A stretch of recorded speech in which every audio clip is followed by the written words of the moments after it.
one of the big mistakes that I see people making towards the Western world is this concept, this idea that all you have to do is reveal the hidden knowledges or hidden knowledge inside of your culture, and then people from different cultures will respect it.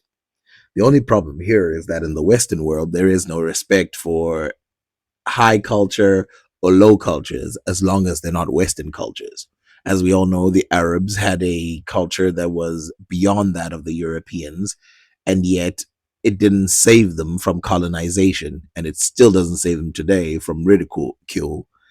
And then, of course, Japan and Asia in general was filled with these too. Africa is another example. There are some people in Africa who think all we have to do is show them that actually we had civilization, actually we were capable of communication, capable of large scale trade, capable of all these things.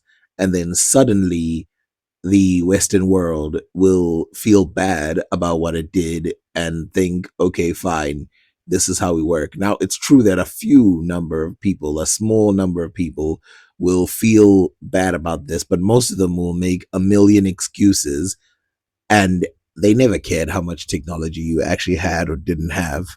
And I'll watch 3 videos today to demonstrate this. We should all be grateful that North America was colonized. No more migrant.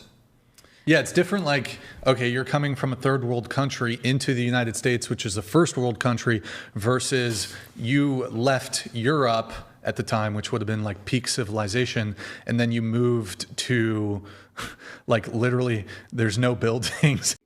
So the fact that there's structures that are easy to see today in the Americas means obviously nothing to them. And then, of course, the fact that we have places like Egypt, we have places like that in Africa also means nothing to them. But if we take it from this point of view, because he's coming from it from a perspective of the migrants that came from Europe are good migrants, and the migrants that really come from anywhere else, so-called third world countries, are bad migrants. Now, obviously, we can easily dismantle this by looking at countries that they call third world countries, which you can have CEOs that are running companies in America putting billions in there. Not to mention a lot of the people who were running away from these countries, they were running away from pure oppression, like in Germany. His entire thing is that Europe was in peak civilization, which is not true. And then he says that the rest of the world, the migrants, especially today, coming from third world countries. Now, this quote unquote peak civilization that he's talking about was not peak civilization back then. In fact, the people of Europe only started discovering some of the things later when they went into the Arab areas, when in fact, they literally quote them. But don't fall for this lie of, oh, if you have great civilizations, then they will save you or anything. It's not even a fact, not even close to a fact. They don't care if you have civilization. They don't care if you have material goods. They don't care if you had any of that. All they cared about was colonizing the lands. And again, once the Japanese realized this, they blocked them out. But let's get back to what he's got to say. Like the very origination of the people who came here, that's completely different. But like people come here when you came. Yeah, didn't Native Americans teach you guys how to grow crops and teach you guys how to build things? That's not my argument, though. That's okay, but that's my argument. We taught you guys everything, and then you tried to kill us off. So who was really this? Who is really like you're talking about? Oh, we're settlers. Person? We settled. No, you're colonizers. You colonized. You took away what. So there's something I need to say, first of all, here, which is there is a level of reduction. Words play a role, and I hate getting into the words conversation, but we have to play a role. So I used to wonder why some people used to object to the word migrant when talking about specific things. For example, slavery, they migrated to America, some of the Africans through slavery. This is forced migration, which is still migration. But I realize that a lot of people are playing with this word migration, and they will say the Africans migrated to America, and they won't say how they migrated, which would be, would put a different tilt on what the people are saying, which is that they were dragged here through slavery. And then, of course, they say migrated. When they talk about the white people, they don't talk about the fact that they basically forced their way in. And migrate to some degree has a sort of, they were accepted by the natives, whereas in actual case, whenever they were not accepted by the native, they killed them. Wherever they were accepted, they tried to trick them, then kill them.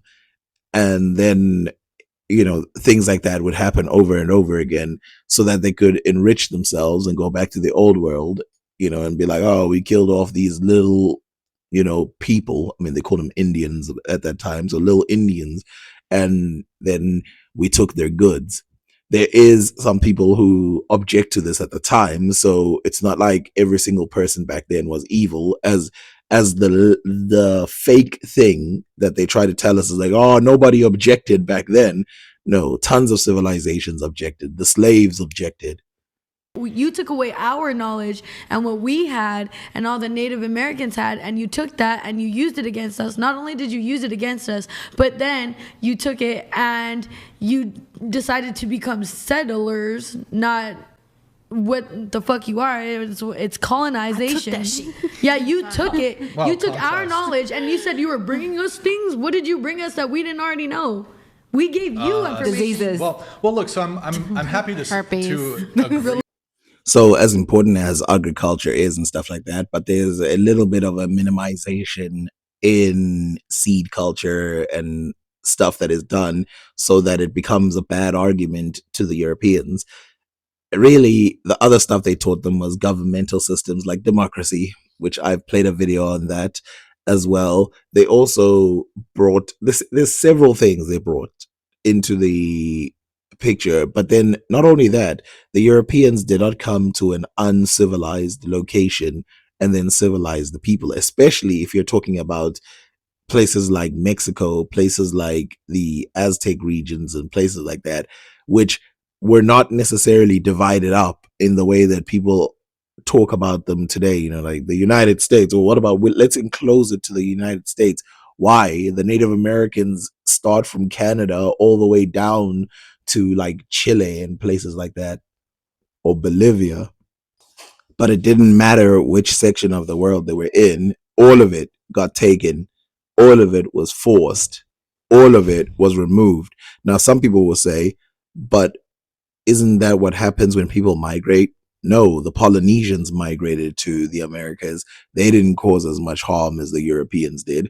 Some people take this as a good thing and they go, oh, nothing big happened after the Polynesians came. Firstly, a lot of big things did happen when the Polynesians came. Different vegetables, different stuff like that. Even the lifestyle of the Quechans would not be the same without the Polynesians. But what they mean big is they mean the entire devastation, the creation of the United States and all the other quote unquote third world countries, which are European based countries, which again, I'll ask you the question, is Mexico a Western nation? The experts say they don't know. Religion, I'm HIV? Hold on. I'm happy to agree in the sense that, well, actually, wasn't it the Native Americans that gave syphilis to, or wait, hold on, which, there was one. So this is the cheap trick version of the argument, which is this idea of, oh yeah, the Europeans got some diseases from the Native Americans. Yeah, the Europeans got diseases from a whole bunch of people they traveled to. But who told them to travel to that region? It's not the Native Americans that forced themselves onto the Europeans. It's not the Africans. It's not, I mean, at least you can say that the Arabs forced themselves into Europe. You can, well, or the Muslims in the early days. One sec, guys. So yeah, I think that, the Native Americans did impart some knowledge, or maybe there was things about crops. I'm not an expert in that. I'm not saying like, no, they didn't contribute anything. However, all of that doesn't matter, right? Now, I want some people to understand something about Africa versus Asia versus the Americas. The only reason why in the Americas the country or the countries don't belong to the natives is because the natives are outnumbered. That's the only reason. In Africa, the same thing happened when they colonized, but because they were outnumbered, the Europeans were outnumbered. Once they got control, that's it for the Europeans. They had to go. In Asia, same thing. In all of these other places, if you're outnumbered, you're done for. Some people like to put this logic in there, like, oh, the only reason why you can't chase them out, they've been here for hundreds of years. No, you can chase them out, even if they've been there for hundreds of years. And the reason why we know you can chase them out is because, first of all, some of the Europeans left by themselves when they realized that the country was not going to be run by the Europeans anymore. But also, you can chase them out if you want to. It's your native land. The way that ICE is doing things, you're dehumanizing people, and we shouldn't be dehumanizing anybody, whether they're doing it. If you're a Christian, right, and you have Christian beliefs, then you wouldn't dehumanize somebody for the sins that they make. So why would you dehumanize somebody? You shouldn't get shot in the face for being in a country. Nobody. So I'm going to skip the ICE debate and go straight to the next video, because this is not necessarily what this is about. But I am realizing that a lot of these people, they like to deny reality and say, oh, the Native Americans really don't matter. And yes, obviously, if you're a Christian, which hilariously, Mexicans are Christians, or South Americans in general tend to be Christian, which doesn't matter when you go up. But then if you listen to some of the anti-immigration people, they'll go, oh, it's the Muslim stuff that matters, that they're such a big problem. But you've got Christians to the south who believe everything you believe.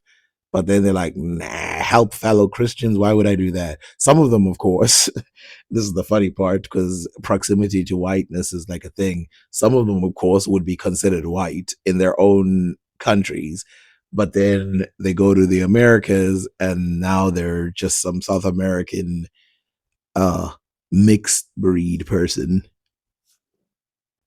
This has also happened to the Judah. I mean, one of the great examples I like to use is Hedy Lamarr, who came to America and pretended not to be Jewish so that she wouldn't be attacked for it. And yeah, she didn't. She was just considered some random white woman from Germany. Look, I do think that Native Americans definitely have some grievances. There's no dispute there. But ultimately, I guess I would ask you, do you think the Native American was, they were peaceable people before the appearance of Europeans? No. So this is the part 2 of the nonsense that a lot of people put onto the table, which is you have to be a perfect race. You have to have no violence. You have to have fully educated to the point where no other country can compete with you. Have giant buildings everywhere. You have to, worship the right God. Everything has to line up perfectly. Otherwise, it's okay to colonize you. If you happen to be violent, that's fine. We can destroy your entire population if you happen to be violent. And then, of course, the question becomes, well, America's a pretty violent place, isn't it? And it causes a lot of violence around the world. So is it okay if China or Russia takes it over? Because they're, it's just a violent place. Where's the moral problem in taking over a violent place? This then makes the one China thing, by the way, a thing that is more viable. It makes more sense. For example, if it's okay to take over places that are next to yours, as long as you feel you're mightier than them and they sometimes have violence amongst each other, then it's fine to take over Hong Kong, Taipei, any of these areas which China wants to fully control, then that should be fine. But they're not going to do that. Even China has its whole, they've got reasons for why they should take over those lands and bad things that they did. But of course, the Americas and the West in general is like, oh, they're colonizing. That's bad. and they'll tell you all kinds of stories about how China is trying to colonize the world and other places. And they'll give you all kinds of stories about how Russia, through Ukraine, is trying to recolonize, recapture the Soviet Union. And it's like, okay, so what's the problem? It's not like the Ukrainians are the most peaceful people on earth. It's not like the other places like Dagestan and, well, not Dagestan, but Turkmenistan and Uzbekistan are also the most peaceful places in the world. So what's wrong if China takes them over, if Russia takes them over? Would you be a peaceable person if somebody was getting onto your land and just trying to tell you what to do with your land? Yeah, and they're like, what? Before the white man ever set foot on North America, do you think that the Native Americans were a peaceable people before the appearance of the white man? No, a lot of us were like cannibals. Well, I don't know if I go that far, but that's not true. Dude, no, it is. No, like a lot of the Native American tribes were like very like vicious. Are you looking? So I don't know where she's getting this cannibal thing as a argument about Native Americans. That would be very rare. And by the way, there were cannibals in Europe as well. Don't worry about it. During that entire, in fact, there's never been a century in the world where an entire continent did not have cannibals. So let's just get that out of the way. Anyway, what you call that? From the beginning of the Native American history, when they try to boil things down, they always boil it down racially, because if you go tribe by tribe, you have peaceful tribes like the Iroquois, the Miami tribes, you have a lot of peaceful tribes, and then you have violent tribes, and they do not want to separate this at all. But even if you do separate them, does violence mean you get to just destroy the entire population? Because if so, then I don't understand why certain places still exist today. I mean, literally, America would have to like shut itself off if having violence in your country is a bad thing. Looking at like the Aztecs and the Incas and the Mayans, like if you're looking, they definitely did like human sacrifice type shit. No, I'm more thinking about the East Coast when the 13 colonies first started. Those tribes were crazy. So it's like, so this is not to pick on any religion or anything, but in Christianity, the purest person in the world, according to their religion, was sacrificed for the sins of others. This is repeated in many different religions, and of course, the Aztec and those people were no exception, that there should be sacrifices and stuff like that. But there is another way of getting rid of sacrifices without getting rid of a population. For example, in Europe, before Christianity came in, they used to sacrifice people. You didn't have to get rid of the entire Europeans in order to get rid of human sacrifice. By the way, I know that some people think that Europe was a perfect place, but there was also infanticide. There was also a whole bunch of stuff, not to mention, wrongful accusations, just a whole bunch of stuff. Like, that guy's filled with demons, and then they get rid of him. Not to mention the scientists that were studying and their information conflicted with the religion, and they got rid of them. If you come to Africa, Christianity played a huge role in killing a whole bunch of people. So it's like, if you go for tit for tat, let's take maybe 1 million Africans killed in the name of religion before the 1700s. Maybe not 1 million, let's say 200,000, just a large number, because they happened to believe in a completely different religion. Okay, this is stolen land, but before the white man ever appeared in North America, the various differing Native American tribes were fighting each other, and they would get game and land through conquest. Yeah. So this is true for some and not for others. It is absolutely true that some tribes expanded, but others were sort of satisfied with the territories that they had and had no real goals of expansion. Now, again, there's a difference between ending colonization and then exacerbating it, making it way worse than it ever was.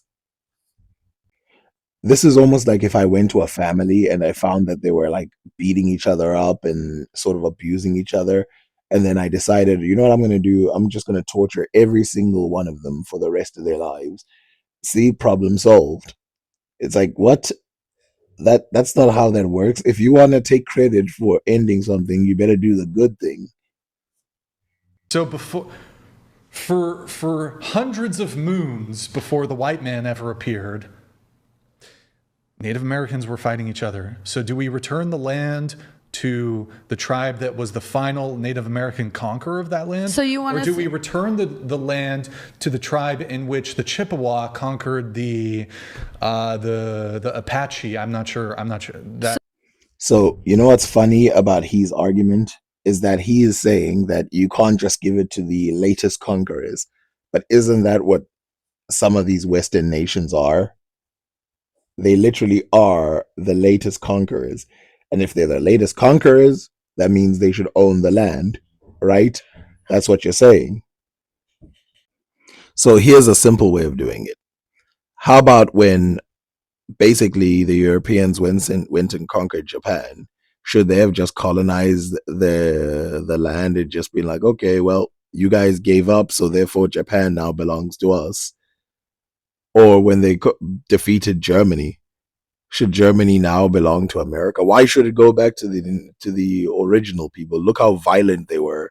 Look what they did in terms of violence. Why should it go back to them? The answer, of course, is they're anti-colonial, they're anti-colonization, which, by the way, if you're not anti-colonization, then I don't see why they attacked Japan when they were colonizing the whole of China and Korea and all these other places. They should give them back the colonized regions. Which, by the way, Japan could easily make these same arguments. Like, what? China was some peaceful place and there was no violence. Korea was peaceful and there was no violence. Whatever. All of these Asian states that they colonized, there were all these peaceful places. Who cares what they did there? So you would love us to just thank the white man for helping us out on. Thank the white man for helping us out on.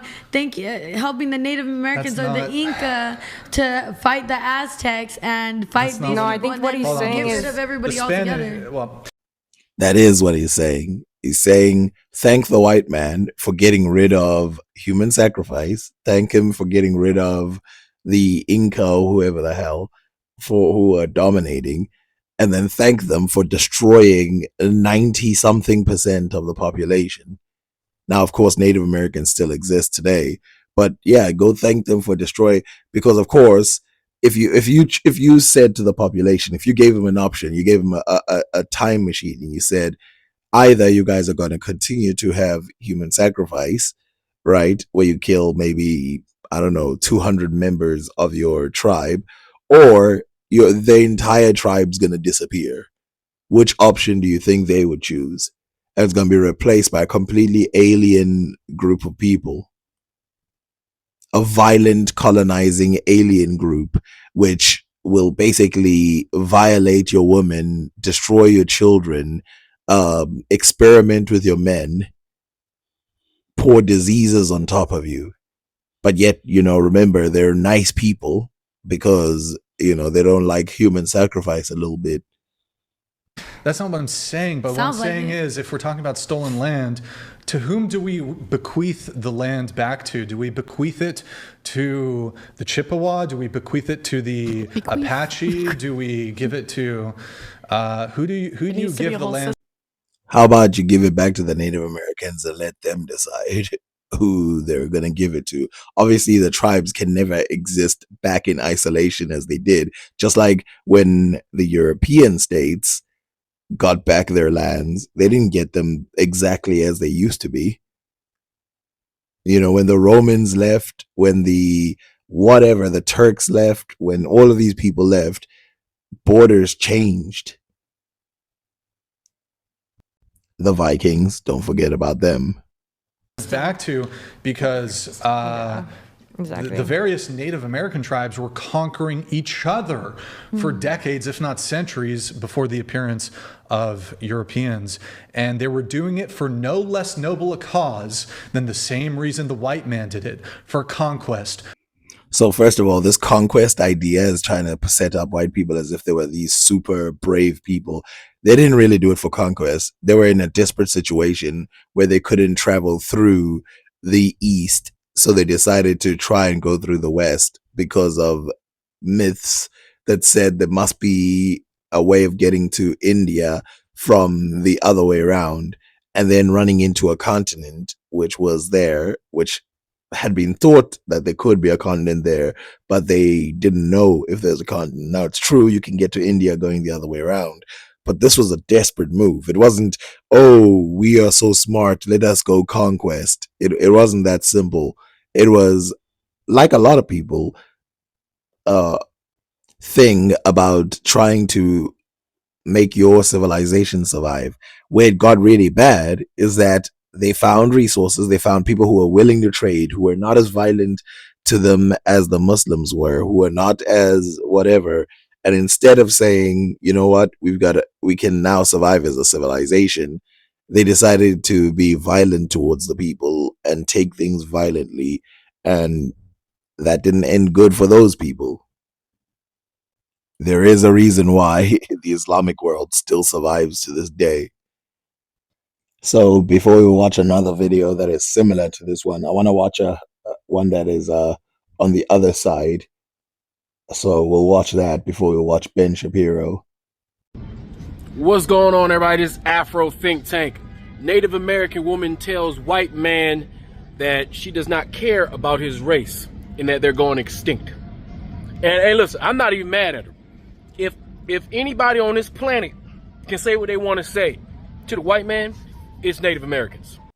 So some people are going to probably put in some nuance there and be like, oh, she doesn't care that they're going extinct and all of that stuff. First of all, when they say they're going extinct, they mean they're not having enough children to put in the race. And then they also mean that people from other races are mixing with the American population. So therefore, it's this giant problem. So when this woman says she doesn't care that the race is going extinct, it's not actually going extinct. What's really happening is that they're being threatened by the idea that, you know, certain parts of the world should belong to one race, and they're frightened by that. So yeah, but let's put that in context.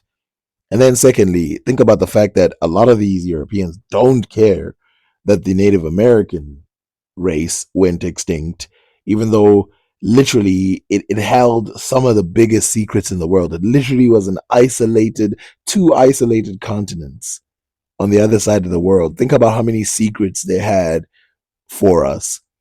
But then the genetic and all of that, the information, the growth got cut into, oh, now we just put up a whole bunch of Western stuff on there. Especially Native American women. Especially Native American women. And here's the thing. This is what white folks need to understand. The empathy that brown and black people have naturally that you guys have taken advantage of as you globe-trotted around the world, taking things that didn't belong to you to build your white Wakandas, right? Disenfranchising and destroying cultures that have been cultivating themselves for thousands of years. You know, when you do things like that, the people that you affect are going to feel a kind of way about you. Now, here's something that people don't understand. Think of the opposite. This is why, by the way, the Western world has this thing where it's like, why don't you understand what we're saying? They're living in a completely different universe. So in their head, they want us to thank them for colonization. This is not something I'm giving you in theory. White South Africans have literally said this, that we have to thank them for colonization because we would not be living in the houses we live in today. We would not be having the technology we have today. You've even heard Nigerians say this before, even though literally when the Europeans first came here, they really built up their own places, and it was really the black Africans that built up the other areas that were not built up, and then put in electricity and all these other things, a lot of technologies that weren't even in their peak when the Europeans were still here. And then internet, blah blah blah, these things didn't exist when the white people were still around. And they wouldn't have come to us had the Europeans still been in charge. They would have stuck in white areas. Now let's talk about Canada, for example. So Canada, Australia, parts of America, United States, all of these, you may think, oh, they came there in whatever, pick whatever century you think they came, and then they destroyed the people and it was over. No, they deliberately, and because people go, oh, it was the diseases. They deliberately got rid of people as late as the 1800s. Not disease, like actually getting rid of people. And that's where the problem comes in, which is they want other people around the world to thank them for doing that. And they don't understand. It's like, oh, we brought you this religion. It's like, really? So you destroyed the previous religions, though, in order to do that, right? And they're like, yeah, but they were garbage. And it's like, okay, well, I guess, yeah, okay, if you want to play that game. And then it's like, okay, but what about the civilizations that were there? They were garbage. Everything is the Europeans were perfect. Everybody else sucked. Therefore, it's okay to destroy their civilizations. Doesn't make any sense. Right? And there's no reality at which black and brown people are gonna just forgive you wholeheartedly, let bygones be bygones, while you guys still prop up the institutions of white supremacy. Why you guys still pretend like you guys didn't come to North America and purposely genocide the native population, right? And then claim this land for yourself, right? And then get mad at everybody else that comes to this land not killing people. Those are the criminals to you white people. But you white people and all the things that you guys do, you guys never consider that the things that you do under your Christianity, under your manifest destiny, as something inherently evil that needs. So I want to make sure I separate these right now. Western Christianity is very different than other forms of Christianity, like that found in Ethiopia or whatever. But the Western version of Christianity mixed in with colonization, which still exists to this day, is this idea that it's perfectly okay to dominate people as long as they're not Christian, in the same way that some versions of Islam believe that it's perfectly okay to dominate a population as long as they're not Muslims. And again, what he's saying is 100% true, that it is still going on today. It is still traveling. Probably, and this is actually a weird one, probably the least of the Western world, the least one that has some level of, movement is America, United States of America, is Mexico, is any of these Western countries, really, but they're not going to call them Western countries because they're poor and they want the West to be perfectly, they want it to be perfectly rich, even though, the Ukraine is in the West and Greece is in the West too. There's actually a few countries in the West that don't do that well, especially compared to where they started. But, there's this whole conversation about how they built up the world, they created the world, there's all this stupid stuff, and then they want everybody to bow down to them and say, okay, fine, you guys are right, you guys created everything, blah blah blah blah blah. Meanwhile,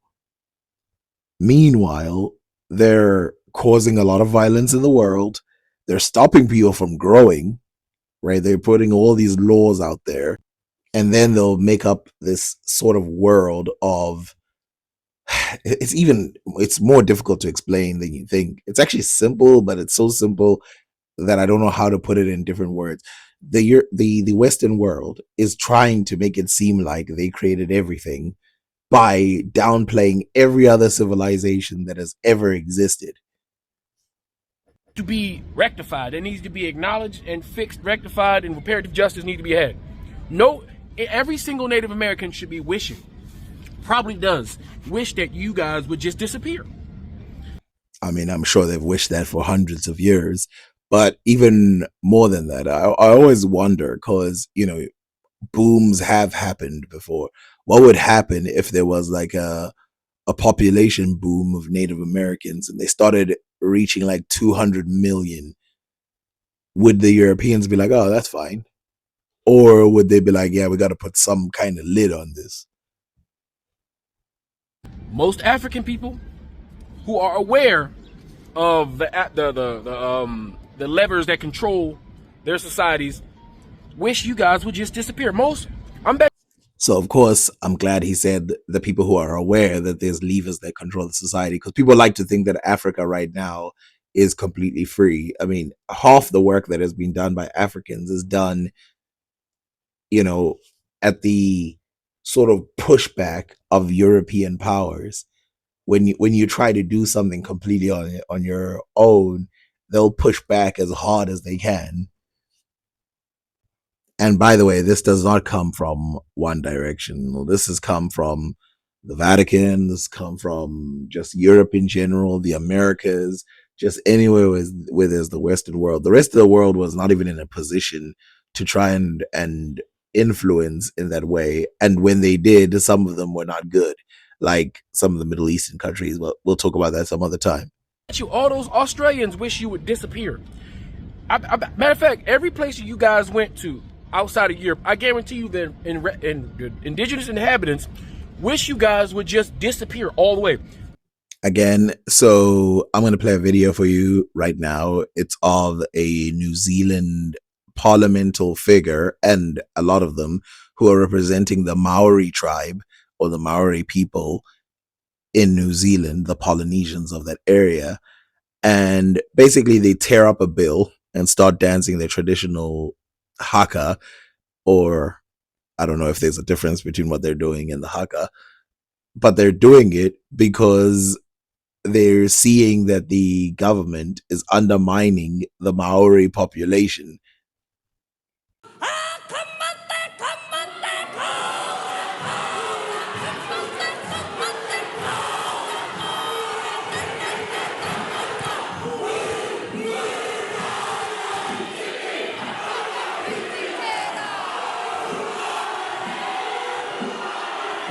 I've asked this question before and I'll ask it again. Why is it that from every corner of the world, black people are complaining about the same thing? White racism. Why is it that in the Americas, black people are complaining about white racism? Why is it that in the United States, they're complaining? Canada, New Zealand, which is far, far away, again, Australia. And then, of course, you can add in that the Middle East, you can add whatever, Europe. These people don't necessarily all speak the same language, but they still all have the same problems. Oh, add North Africa in there. There are white folks in Europe that wish you guys would just disappear. All of you. There are white countries in Europe, all right? Your own people that wish you Anglo-Saxon bar would disappear and leave their European countries alone.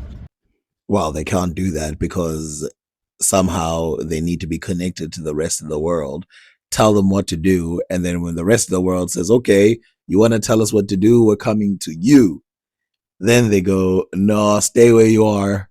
Stay exactly where you are. Don't come any closer.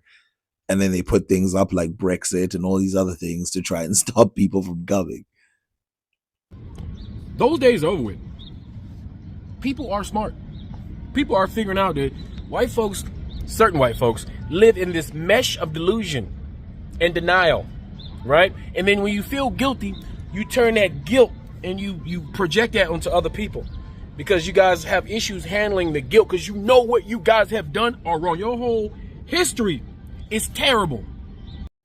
It's actually worse than that, which is every time they want to turn or turn off guilt, they can. So they'll say things like, did you know that the Jews did slavery? Therefore, we should go after the Jewish people. But then they'll go and, turn it back off, which is like, oh yeah, white people did slavery, but that was so long time ago. Who cares? It's like, what do you mean? Why is it if it's the Jews who did it that they need to be chased? And then when it's you guys who did it, you guys just need to be forgiven without any consequences. Okay, so yeah, that video is pretty much over.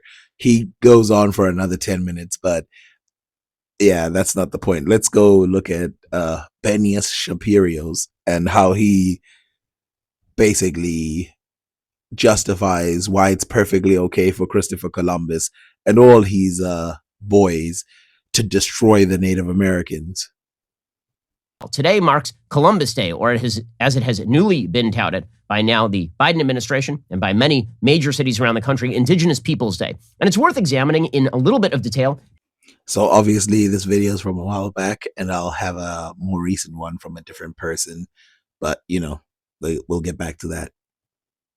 How Columbus Day has morphed into Indigenous Peoples Day. Because this really, I think, may have been the first step in the United States toward the dissolution of sort of national monuments. What I mean by national monuments, which were one-sided, the entire history of America is one-sided. It completely ignores all the Native Americans, Black Africans, and Asians, or whatever, all the groups that contributed to America, and just gives credit to this small amount of people who are there.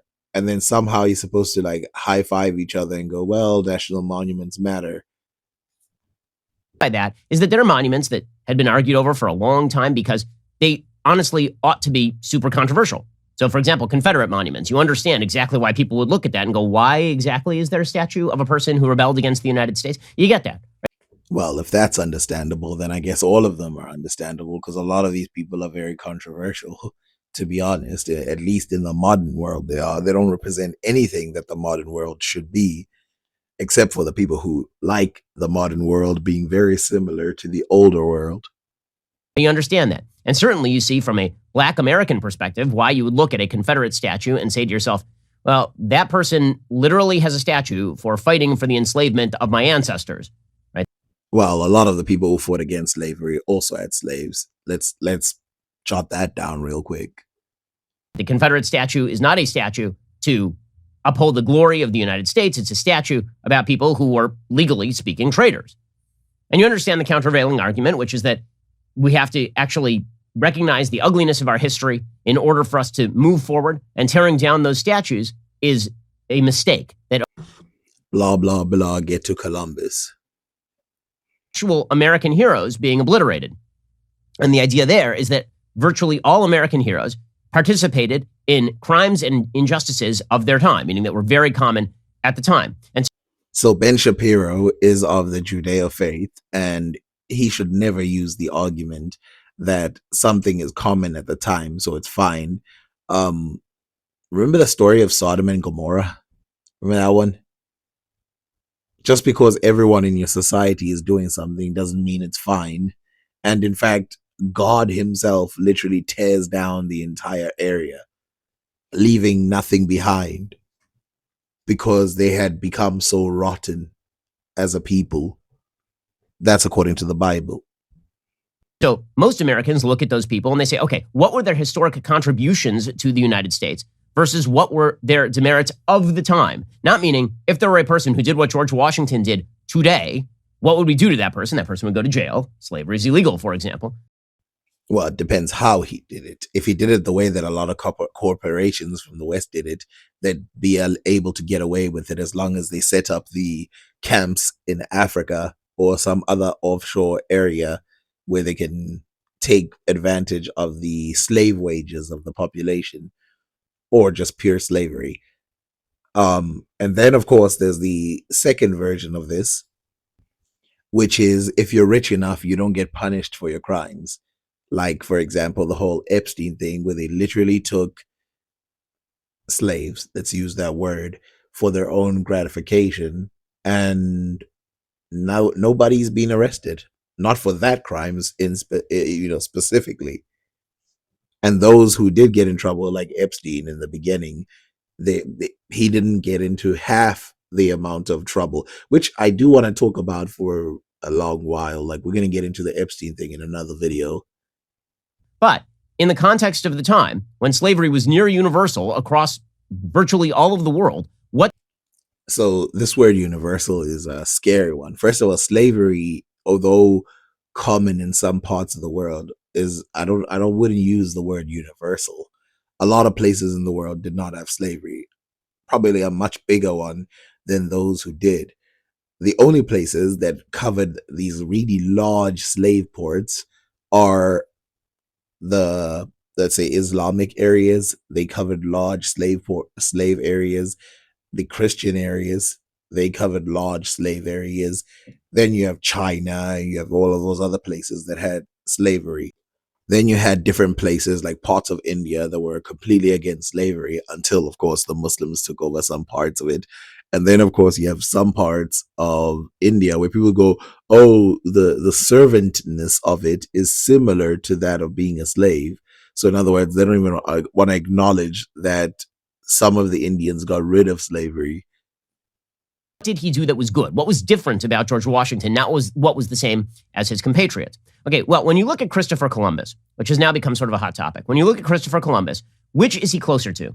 George Washington or a Confederate monument? Christopher Columbus is worse than both of those people. Right? Is he closer to a person who did something truly kind of amazing and heroic, but participated in the evils that were very common to his time? So for those of you that don't know, Spain sent a person right here, Francisco de Bobadilla, to investigate what was going on in Hispaniola. And they found out that Christopher Columbus was doing the madness over there. And then they arrested him in chains and sent him back to Spain. So by the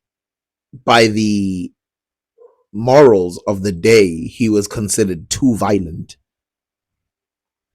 Or is he someone who's predominantly characterized by his evils? So for most of American history, the answer was pretty obviously the former, that Christopher Columbus did something unbelievably heroic. Right? He did more than any of us have done. He got on a boat. He crossed a giant ocean that had not been mapped, and he proceeded to find Hispaniola on behalf of the West. So you can tell the way he's talking that he's talking from the perspective of somebody who sees the West as some great power or whatever. He traveled there for the West. Did he, or did he travel there for Spain? Also, he did more than most of us have done. Well, so did the guy with the mustache, right, in Germany. He certainly, I would say, in terms of effort, that guy put in way more work than I did. Is he better than me? Is he better than all of us? Because he really outdid himself. Right? He found Cuba on behalf of he landed in the Bahamas on behalf of the West. And this was considered a pretty damned brave thing. He had to go to multiple different countries in order to find funding for his voyage. He had to somehow withstand mutinous sailors who got about 3/4 of the way there, and they were like, we are in the middle of nowhere. Would you like to turn around now? And poor guy. You know, all he wanted to do was be an evil dictator who dominates and destroys different people so that he can become wealthy. Isn't that the problem with, like, isn't that the argument of people in, you know, the dictators around the world, that they put in so much work? Like, should we be like, oh, it's fine? I mean, look how much work the Kims did in China, in Korea, in order to be there and dominate there. So should we really stop them now? I mean, they did grow up and they fought a war, and all of a sudden they took over the country. It's not sympathetic at all. It's pathetic. To kind of shortchange what Columbus did is not only a historic mistake, but reveals a certain level of historical ignorance. No one's shortchanging it. The guy went from Europe, well, Africa, but he went from the West and landed in what could be considered part of the Americas. Yeah, sure, he did that. That doesn't take away from the morals. There's a difference between that and what he is morally. Because it's kind of an incredible feat, just on the face of it. And you don't have to deny any of Columbus's sins or the sins of the people of the time in order to recognize the historicity of the feat, the historic importance of the feat, because the fact is that opening the North American continent to the West has paved the way for the United States. which was terrible for the Native Americans. Had no United States ever existed, and the Native Americans had continued and traded easily with the rest of the world, Japan, all of those places, then what? What would be the problem? People are putting things out there as if like this is the best outcome that the world could have been, where the United States is basically dominating the rest of the world and America is missing its natives, a large amount of its natives. How is that the best case scenario? Why should we say, oh, that's awesome that that happened? The discovery that was being celebrated, not Columbus's treatment of the natives, the discovery. Now, the reason, again, this is important is because when we look at history, we have to look at what made the person different, not what made the person the same as all the other people who were doing evil things at the time. Well, what made him different is that he was more violent than the other people. He's not necessarily different because, again, Polynesians discovered America, Vikings discovered America, possibly Africans discovered America. There's even an argument that the Portuguese discovered America before Christopher Columbus ever went there. Let's be honest, there's also an argument that the Chinese did too, maybe even the Middle Easterners. Okay, so over the past couple of decades particularly, there has been the rise of something called Indigenous Peoples Day, which is a celebration of the people who were here before Columbus. Now, I have no problem with a day celebrating the culture and achievements of people who are here before Columbus. But to put it on Columbus Day is very specifically political. So herein lies the problem. He said, I have no problem to celebrate the people that came here before Columbus. First of all, you should be the first one to champion them getting here because they literally got here. You should also be championing to celebrate the Black Africans or African Americans that helped create a much safer world for everybody, including people like Jewish people, by championing rights and stuff like that. So that it's not easy for the Europeans to discriminate. Instead of looking at someone like Christopher Columbus as if he's some great hero. He's not even American. In fact, if you wanted to have an Indigenous Peoples Day and you wanted to have it coincide with, for example, an American holiday, the better holiday to do that on would probably be Thanksgiving, considering that Thanksgiving is a day when Native American peoples actually helped the new European settlers on the continent. I mean, this is why when you were growing up, the way that this was... Yeah, so I'm going to end this video here because he's going to go into another whole different direction. He's going to repeat the same thing over and over again. He's going to say, it was good. And like I said, it's bad. There's nothing good about what happened. We're only considering good because that's the timeline we live in right now. But I've left you speechless. I've dazzled you. Thank you. In 1492, before a racist and genocider came to this land. So the final one is about Michael Knowles, who is a more recent defender of the whole Native Americans deserve less idea. And yeah, you will see how crazy some of his opinions are. But again, this is a continuation. He's not making up these views. By the way, I don't even believe he believes what he's saying. But he does represent a group of people, but I don't believe he believes in none.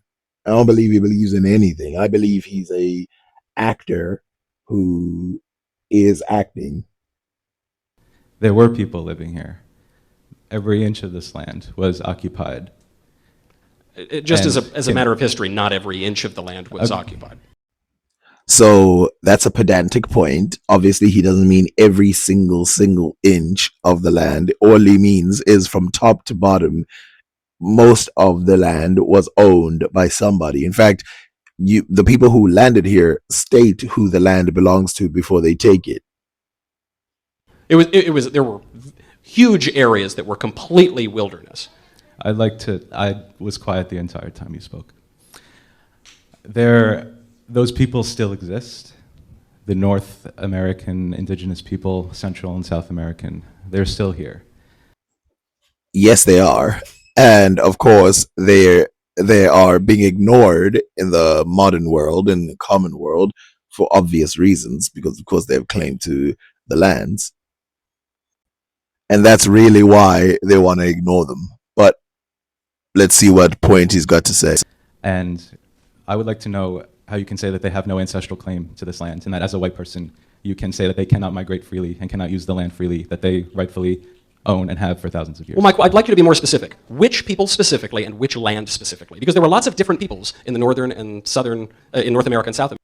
So this is a trickster's way of trying to play games.